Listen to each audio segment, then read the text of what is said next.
next talk will come from Dudley Lamming, and he's going to talk to us about branch chain amino acids and healthy aging.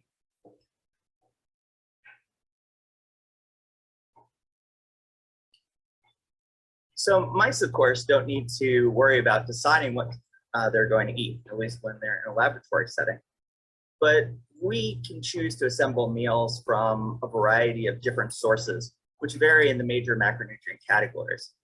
And so, as we just heard from Dr. Hill, protein restriction is a really powerful intervention that's becoming more, I think, accepted as an alternative to CR, and one that might be easier for people to adhere to. So my laboratory is really interested in going down below the level of protein restriction and trying to figure out what it is about a protein restricted diet that's altered that really has metabolic benefits and potentially benefits to aging as well.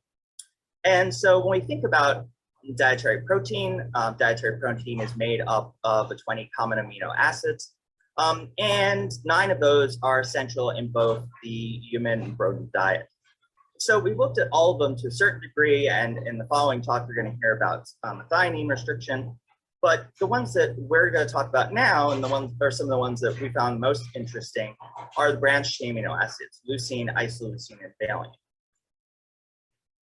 So it's been known for a long time that the branched chain amino acids are interesting from a metabolic standpoint.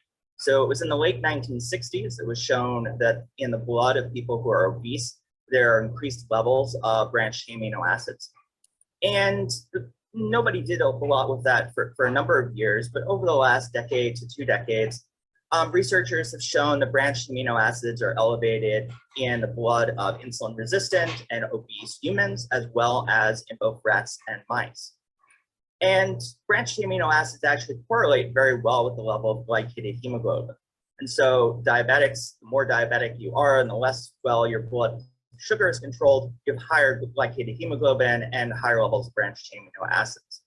In fact, there's some thought that this could even be used as a biomarker to predict whether someone is going to develop type 2 diabetes if they have these elevated branched chain amino acids. And in humans, one of the things that's interesting about protein restriction, and this comes from work that we did with Luigi Fontana's laboratory looking at the blood of people who were placed on a protein restricted diet for about 6 weeks.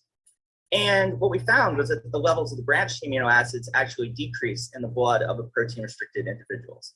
And this is specific to the BCAAs. So other amino acids like methionine were unchanged. So something's really interesting about the branched amino acids. I'm going to show you some data from our lab, and basically we use a series of amino acid defined diets.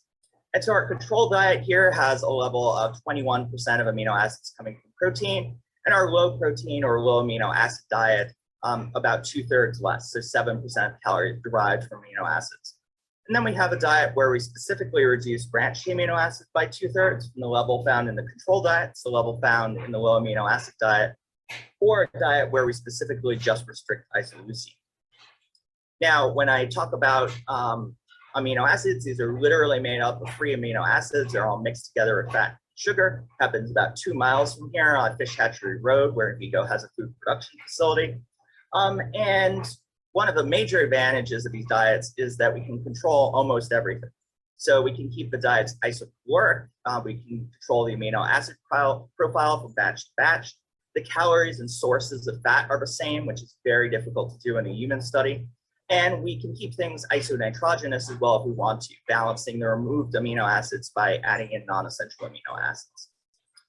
So I'm not going to go through step by step all the things that we published, but what we found is that in humans and in mice, protein restriction is associated with metabolic benefits.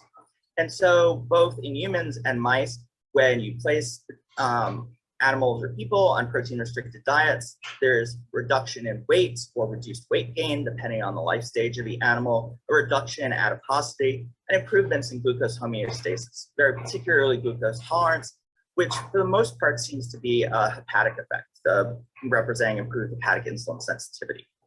And we can recapitulate those just by restricting the branched chain amino acids.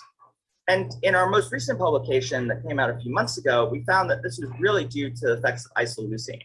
So restricting isoleucine is necessary and sufficient for the effects of protein restriction. And the other amino acids, in particular leucine and valine, have much smaller effects on metabolic health. And in fact, leucine restriction might actually be slightly detrimental.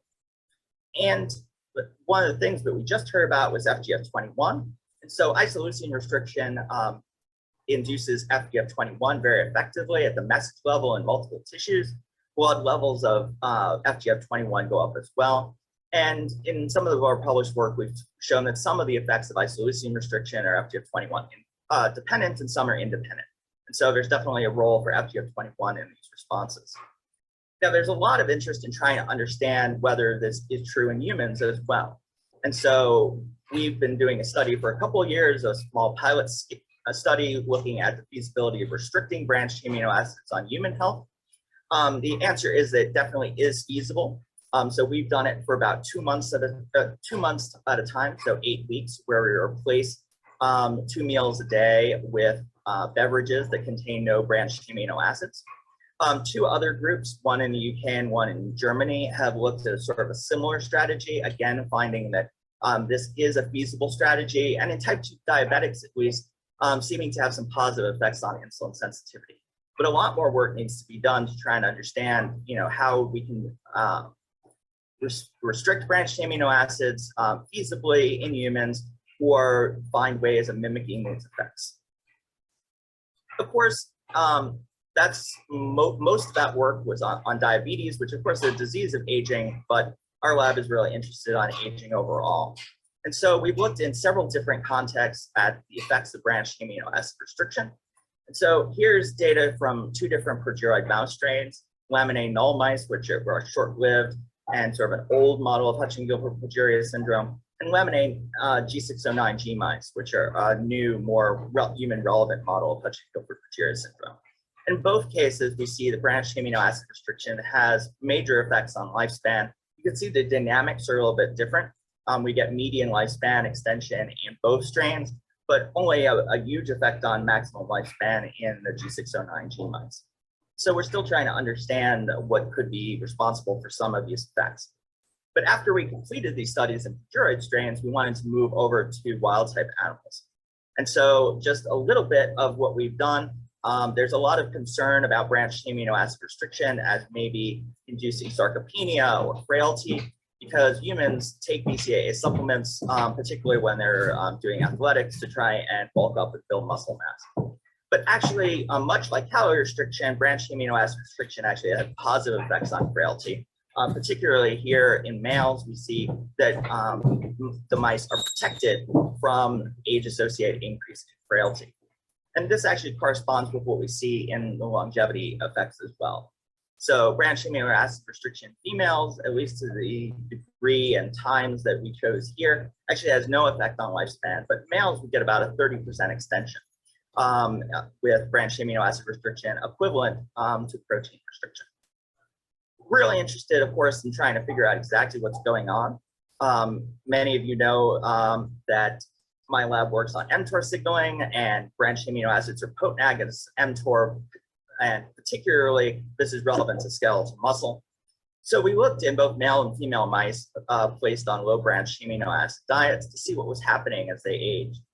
And what we see is actually quite interesting. So about 1,000 genes change in male mice placed on a low branched amino acid diet, about half that in females, but there's very little overlap between the sexes.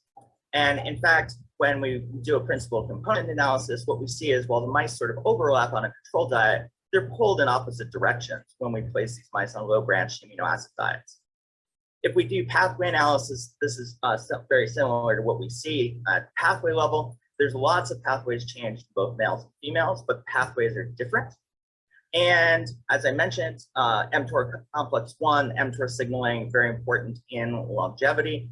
And we actually see an upregulation of some genes in the mTOR signaling pathway that act as negative regulators. And so when we look at the protein phosphorylation, we see reduced phosphorylation of mTOR complex 1 substrates, skeletal muscle, and other tissues like the liver, but only in males. And females, there's not a change. So this lines up well with the effects on longevity. So Overall, branch amino acid restriction seems to be really potent and improves metabolic health in both young mice and aged mice. You can get these same metabolic benefits if you start relatively old, sort of about 16 months of age. We see mTOR complex 1 inhibition in males, but not females. And consuming a low branch amino acid diet definitely has beneficial effects on progeroid strains and wild type mice as well. Now, do these effects apply to humans? Well, just to sort of set this in context, Samantha Solon-Vignier and Steve Simpson and David Lacuter's lab in Sydney looked at the effects of branched amino acid supplementation. So they published that about 2 years ago. That's on the left. And in fact, branched amino acid supplementation has the reverse effect. These mice actually live shorter and are obese and hyperphagic on a high BCAA diet. On the right is some data that we worked with epidemiologists here in Wisconsin to look at about 800 people in the state of Wisconsin who looking at what they ate and what their health was. What we found was that at least for isoleucine, the amount of isoleucine in a diet corresponds or associated with higher BMI. So if you move from about 4% of your dietary protein being isoleucine to 5%, sort of see that's well within the normal range. That would increase your BMI by about 2.5. And what about aging? Well, one of the really interesting things about isoleucine is that a study that came out 2 years ago looking for blood biomarkers that are associated with aging found that isoleucine is the only one of the branched amino acids that's positively associated with risk of mortality. So it has a positive association, while the other amino acids here actually have a negative association with mortality. So overall, we think that people should really be considering more about what they're actually eating in terms of branched amino acids. Of course, this all assumes that humans and mice do respond the same way to things. Humans and mice are different. But I think the data is starting to come in that this definitely does apply to humans as well. People always want to know what they should be eating. As we saw, there's definitely some possibility that maybe a vegetarian or vegan diet doesn't change BCAAs that much. Overall, emu and turkey, the lowest meats overall in terms of isoleucine levels. Certain squashes, broccoli, and almonds also associate with lower levels of isoleucine. Anything that tastes really good is probably bad for you. And of course, fast food and bratwurst here in Wisconsin are associated with higher levels of isoleucine. So brats in moderation. I'd like to thank all the people who've done this work, particularly the stuff that I talked about today was spearheaded by Nicole Richardson and Charles Yuck on postdocs at the University of Washington and in Perry Pooksiver's lab at Harvard. And all of our funding sources, NIH, AFAR, and the Glenn Foundation for really supporting all of our aging research. And all people in the lab who have posters telling you about the next step in these processes are sitting over there. So please go look at their posters.